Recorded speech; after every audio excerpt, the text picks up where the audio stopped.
नमस्कार। तो आपको आज मैं बताऊंगी कि बच्चों का डाइट किस प्रकार होना चाहिए। फुल जानकारी इसमें दूंगी कि बच्चों का जन्म कैसा होना जरूरी है, बच्चों का स्वास्थ्य किस तरह से रखा जा सकता है।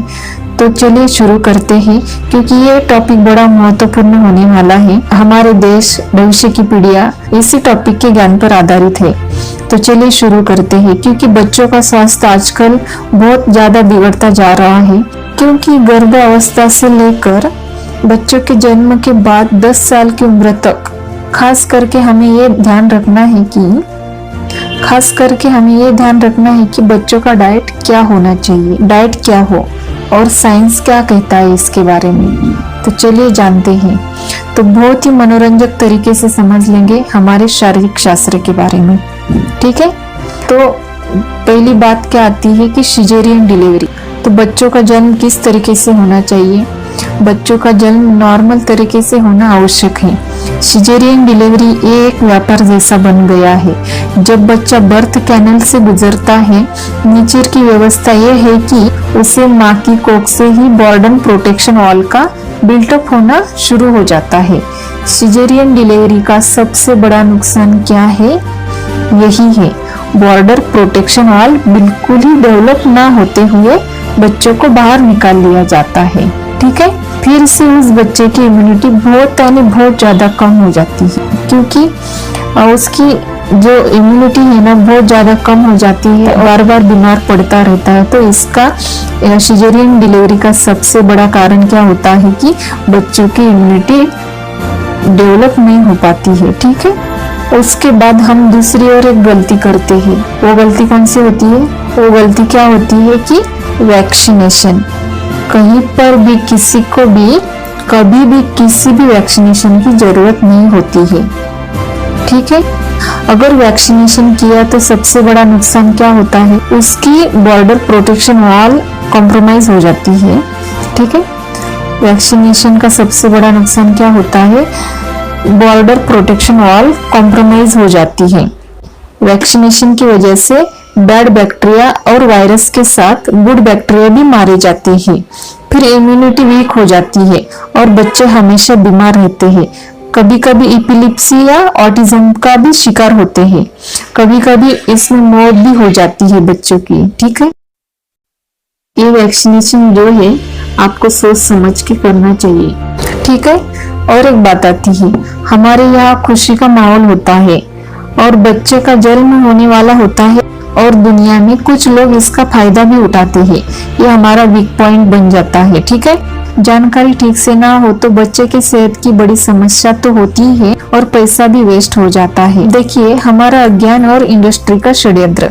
डेयरी प्रोडक्ट्स हमारे नवजात शिशु के लिए बहुत ही खराब होते हैं, ठीक है। गाय का दूध भी नहीं पिला सकते बेबी को, बेबी फूड भी नहीं खिला सकते हैं। अगर गर्भावस्था में ध्यान न रखा गया हो, सप्लीमेंट्स लिए हो, तो ब्रेस्ट मिल्क के क्वालिटी और क्वांटिटी पर बड़ा गहरा असर होता है इसका। बच्चों को जीवन भर के लिए उसमें अपनी माँ का पिया हुआ दूध ही इनफ होता है। उसके शरीर में जीवन भर वो दूध रहता है। दूसरे किसी भी प्राणी के दूध की जरूरत किसी भी प्राणी को नहीं होती है। हर बच्चे को अपनी माँ का दूध ही उपयुक्त होता है। गाय का दूध न्यूट्रिशियस तो होता है, पर उसके बछड़े के लिए, हमारे बच्चे के लिए नहीं। गाय के पेट में 5 स्टमक होते हैं, वहां पर दूध का डाइजेशन होता है और फिर कैल्शियम का शोषण होना संभव हो पाता है, ठीक है। मानवीय शरीर में कितने स्टमक होते हैं? मानवीय शरीर में एक ही स्टमक होता है। एनिमल कैल्शियम का शोषण बड़ा कठिन होता है मानवीय शरीर में, ठीक है। गाय के दूध में 6 गुना ज्यादा ह्यूमन ग्रोथ हार्मोन्स होते हैं। तो ये जो आप सप्लीमेंट्स लेते हैं गर्भावस्था के वक्त, आप जितना हो सके आप नेचुरल डाइट पे रहना चाहिए, ठीक है, प्रेगनेंसी के दौरान। तो सप्लीमेंट्स की वजह से क्या होता है, ब्रेस्ट मिल्क की क्वालिटी और क्वांटिटी पर बहुत बड़ा असर होता है। तो ये बच्चों का बिल्डिंग ब्लॉक्स होता है, ठीक है। गेहूं का षड्यंत्र भी बहुत हार्मफुल है। भगवान ने गेहूं का स्ट्रक्चर ऐसा नहीं बनाया था जैसा आज है। मनुष्य की खुरापती दिमाग से नेचर के काम की दखल अंदाजी की तो उसका नुकसान हम सभी को सहना पड़ेगा, है ना।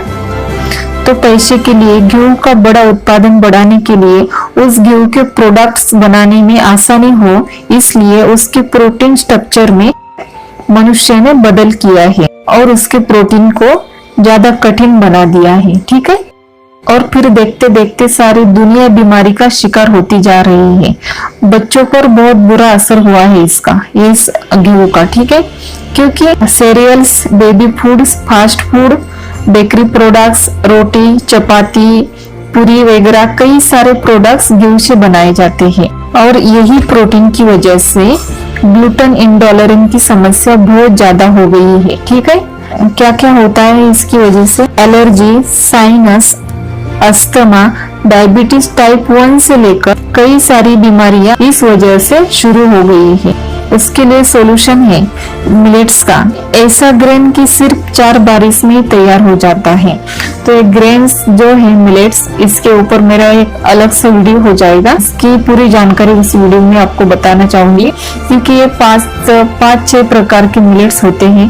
फॉर एग्जाम्पल आपको यहाँ पे बता दूं तो उसमें नाचनी आ जाएगी, ज्वार आ जाएगा, बाजरा आ जाएगा, ऐसे 6-7 प्रकार के मिलेट्स होते हैं। तो उसकी डिटेल आपको एक अलग से वीडियो में मिल जाएंगी। ठीक है, अभी देखें, गाय का दूध निकालने के लिए गाय को हार्मोन्स खिलाते हैं, गाय के दूध का प्रोडक्शन बढ़ा देते हैं। यही हार्मोन्स वाला दूध पीकर माँ को दूध आता नहीं और शुक्राणु भी कम हो जाते हैं, बच्चे होने में दिक्कत होती है, मासिक चक्र गड़बड़ा जाता है। ये एक बिजनेस मॉडल है। ठीक है, तो इसमें सोल्यूशन क्या है? नट मिल्क ले, कोकोनट मिल्क ले, कई सारे घर पर आप मिल्क बना सकते हैं। ठीक है, नेक्स्ट, रिफाइंड फूड, चीनी, जंक फूड, ग्लूकोज का लेवल ज्यादा होगा। पहले बनेगा एटीपी, यानी पहले क्या बनेगा? एटीपी मतलब ऊर्जा बनेगी। दूसरे स्थान पर क्या होगा? स्टोरेज होगा। तीसरे स्थान पर क्या होगा? फैट्स बढ़ने लगेगा। चौथी क्रिया क्या होगी? कोलेस्टेरॉल बनेगा। फिर क्या आएंगे? फिर स्टेरॉइड आएंगे, मतलब सुपरवाइजर्स आएंगे और कोलेस्टेरॉल बनाने का काम बंद कर देंगे। ठीक है, फिर ट्राइग्लिसराइड बनेंगे, मतलब हमारा शरीर एक आपातकालीन स्थिति में पहुंच जाएगा और इसके बाद फिर ये ग्लूकोज ब्लड स्ट्रीम में रहेगा तो डायबिटीज होगा। सेल से पानी को सोख करेगा तो प्यास ज्यादा लगेगी। हमारे सेल्स में 70% पानी ही होता है। फिर किडनी पर लोड आएगा, डिहाइड्रेशन शुरू होगा, इन्फ्लेमेशन होगा, हीमोग्लोबिन ग्लूकोज से लपेटा जाएगा तो हीमोग्लोबिन लेवल ड्रॉप होगी तो एनर्जी कम होगी। बीमार पड़ने पर डॉक्टर के पास जाने पर डॉक्टर हमें ये नहीं बताते कि खाना कौन सा अच्छा है, कौन सा बुरा है, कैसा बनाना है, क्या करना है, क्या नहीं करना है, साइंस क्या है, षड्यंत्र क्या है, बल्कि क्या बताते हैं हमें? ये टेस्ट करो, ये गोलियां लो, बल्कि ये बताते हैं टेस्ट करो, ये गोलियां लो, वो ड्रग्स लो, ये ट्रीटमेंट लो। इसका मतलब क्या होता है कि बीमार पड़ते रहो और हमारे पास आते रहो। तो हमें भी क्या चाहिए? ड्रग्स लिए तुरंत हमें परिणाम चाहिए और तुरंत हमारे काम पर हमें निकलना है। फिर किसी क्रोनिक बीमारी में क्यों ना फंस जाए हम, है ना? उसके लिए सॉल्यूशन है। ग्रेन्स बदल दीजिए, मिलेट्स खाना शुरू करें। ये फ्यूचर फूड माना जाता है मिलेट्स को। इसकी कई सारी रेसिपीज बनती है और मिलेट्स की वजह से क्या होगा? ग्लूकोज धीरे धीरे ब्लड स्ट्रीम में घुलेगा तो ज्यादा भूख नहीं लगेगी, पेट नहीं बढ़ेगा और ग्लूटेन इंटॉलरेंट की समस्या नहीं होगी, ऑटोइम्यून डिसऑर्डर्स नहीं होंगे। ऐसे कई सारी बीमारियों से ये मिलेट्स जो है आपको राहत देंगे। तो मिलेट्स खाना शुरू करें। ठीक है, अब आपको बताती कि बेबी का डाइट कैसा होना चाहिए। तो शॉर्टली आपको बता देती हूँ क्लियर, बेबी का डाइट कैसा होना चाहिए। एनिमल प्रोडक्ट्स फ्री होना चाहिए, ग्लूटेन फ्री हो, रिफाइंड प्रोडक्ट फ्री होना चाहिए। ठीक है, तो बेबी का डाइट इस प्रकार होना चाहिए। जब तक मोल्स नहीं, टीथ नहीं, नो फूड। सिंपल क्वेश्चन है, नो टीथ नो फूड। और बच्चे को 7 से 9 महीने में दूध के दांत आते हैं, ऊपर 4 नीचे 4। उसे क्या देना चाहिए? फिर उसे रॉ चीजें टेस्ट करवाना चाहिए, थोड़ा उबला कर चीजें दे सकते हैं, अलग अलग कलर, अलग टेक्सचर्स, अलग न्यूट्रिएंट्स युक्त चीजों को शामिल करना चाहिए। मेड बैग में एप्पल चूसने के लिए दे सकते हो आप। ठीक है, 4 घंटे लगेंगे डाइजेस्ट होने में। आप ये जो अभी मैंने बताया रॉ चीजें टेस्ट करवाएंगे, थोड़ा फाइव उबला कर उसको खिलाएंगे, एप्पल चूसने को देंगे, इससे डाइजेस्ट होने में 4 घंटे लगते हैं। पानी पिला दो बच्चों को। तो देखिए, ये आपने जो रॉ चीजें दी उसको, ये जो न्यूट्रिएंट्स युक्त चीजें उसको दी, तो भी इसे 4 घंटे लगते हैं पचाने में। तो ये animal products, gluten product, refined product, ये कितना हेवी होता है पचाने में, बच्चों पे इसका कितना बुरा असर हो जाता है, बच्चों पे इसका बहुत ही बुरा असर हो जाता है। इसकी वजह से ये प्रोडक्ट्स हमें बच्चों को नहीं देने चाहिए, ठीक है। एक्यूट बीमारियों में ड्रग्स का इस्तेमाल नहीं करना चाहिए। सारी बीमारियां गट से शुरू होती है, तो गट लाइनिंग का स्वास्थ्य संभालना चाहिए। सबसे इम्पोर्टेंट पॉइंट आता है कि गट का स्वास्थ्य संभालो, ठीक है। ग्रेन्स का इस्तेमाल दाढ़ आने पर ही, बच्चों मोल्स यानी दाढ़ आने पर ही करना चाहिए, क्योंकि स्टार्च को ब्रेक करने वाला एंजाइम्स का प्रोडक्शन है, उस एंजाइम का नाम है टाइलिन। तो टाइलिन का प्रोडक्शन तभी शुरू होता है जब बच्चों को दाढ़ आती है। तो दाढ़ आने के बाद ही ग्रेन्स बच्चों को खिलानी चाहिए, ठीक है। तो उसके बाद, तभी दाढ़ आने के बाद आप बच्चों को क्या दे सकते हैं, उसके बाद मिलेट्स की रेसिपी शुरू करें। हलवा दे, रवा, शीरा जरूर देना चाहिए, सबसे जल्दी डाइजेस्ट होगा ये, ठीक है। किसी भी सर्जरी के 1 घंटे बाद हलवा दे सकते हैं, बहुत ही पौष्टिक होता है। अब देखते हैं कि बच्चे ज्यादा क्यों सो जाते हैं। तो बच्चे कफ के प्रभाव में होंगे, तो जितना खाना जरूरी है उतनी ही नींद भी जरूरी है, ठीक है। कफ शांत होने दे, नहीं तो बच्चे हिंसक हो जाते हैं। दूसरी चीज ये है कि उनकी मालिश करें, सिर की मालिश करें, कान में तेल डालें, और बच्चे को 12 से 14 साल तक के बच्चे को हर दिन मालिश करना जरूरी होती है, क्योंकि ये कफ के प्रभाव में होते हैं, ठीक है। स्नान करते वक्त तो बच्चों को बेसन आटे का इस्तेमाल करें, उपटन लगाए। अब ये बेसन आटा उपटन क्यों लगाना चाहिए, क्योंकि साबुन क्या होता है, साबुन मतलब सोडियम हाइड्रोक्साइड, मतलब कास्टिक सोडा। मतलब ये क्या करेगा, कास्टिक सोडा क्या होता है, कफ बढ़ाने वाला होता है। ऑलरेडी बच्चे कफ के प्रभाव में होते हैं, ऊपर से आप उसको साबुन लगा के उसका कफ बढ़ाते हैं, तो बच्चे क्या हो जाते हैं, ज्यादा चिड़चिड़े बन जाएंगे, उनको गुस्सा आने लगेगा, बच्चे क्या हिंसक हो जाते हैं फिर। तो इसकी वजह से अवॉइड करना चाहिए, ये साबुन जो है वो बच्चों को नहीं यूज करना चाहिए, ठीक है। नींद में जो ऑर्गन्स की रिकवरी होती है, डेवलपमेंट होती है। जब भी बच्चे नींद में होते हैं तो नींद में क्या होता है, ऑर्गन्स की रिकवरी एंड डेवलपमेंट होती है, ठीक है। तो कफ को शांत करने के लिए आप क्या क्या दे सकते हैं बच्चों को, तो कफ को शांत करने के लिए बच्चों को आप देसी घी दे सकते हैं गाय का, और कोकोनट ऑयल, नट मिल्क दे सकते हैं, गुड़ दे सकते हैं, काकड़ी दे सकते हैं, तिल पट्टी दे सकते हैं, वेजिटेबल्स दे सकते हैं, सलाद दे सकते हैं। ये सब आपको बच्चों के डाइट में ऐड करने चाहिए, तभी बच्चे शांत रहेंगे, ठीक है।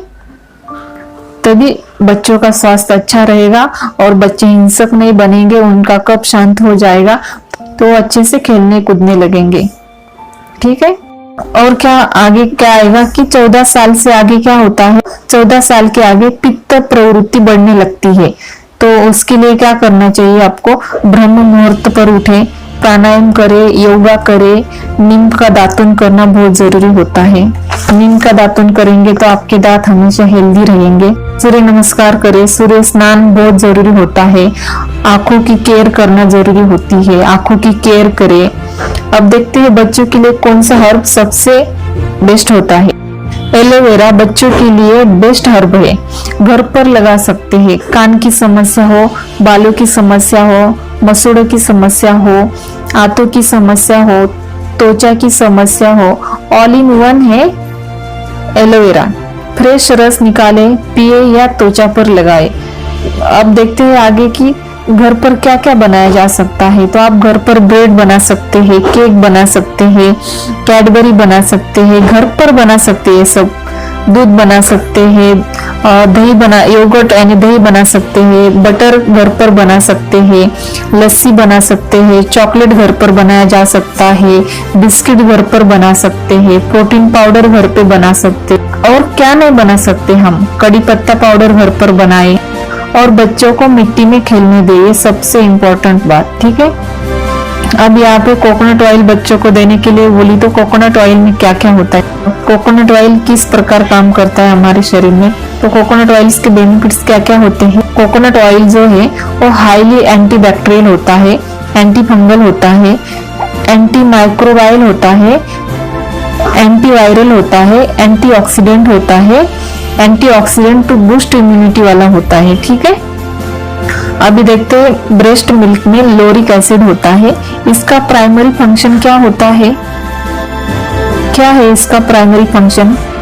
तो इम्यूनिटी को बूस्ट करना, बच्चे बीमार नहीं पड़ते इससे। ठीक है, तो हमारा पूरा स्वास्थ्य इम्यूनिटी पर डिपेंड होता है।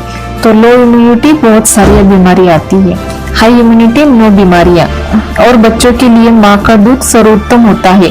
फीवर खराब होगा इसलिए कई मॉडर्न माएँ बच्चों को दूध नहीं पिलाती, तो ये बहुत बड़ी गलत बात है। बच्चों को दूध पिलाना जरूरी होता है। ठीक है, बच्चा तंदुरुस्त नहीं है तो बच्चों को आप देशी घी और मिश्री और बादाम घोट कर देना, बच्चों को सेहत अच्छी बनेगी। ये तीनों भी इक्वल प्रोपोर्शन में लेंगे तो ये तीनों को आप जब भी बच्चों को डेली डाइट में इसे शामिल करेंगे तो बच्चा हेल्दी रहेगा, तंदुरुस्त होगा। ठीक है, तो जाते जाते आपको एक इम्पोर्टेंट टिप्स बता दी मैंने। फिर मिलूंगी आपसे ऐसे ही नॉलेजेबल टॉपिक लेके। तब तक के लिए टेक केयर, थैंक यू।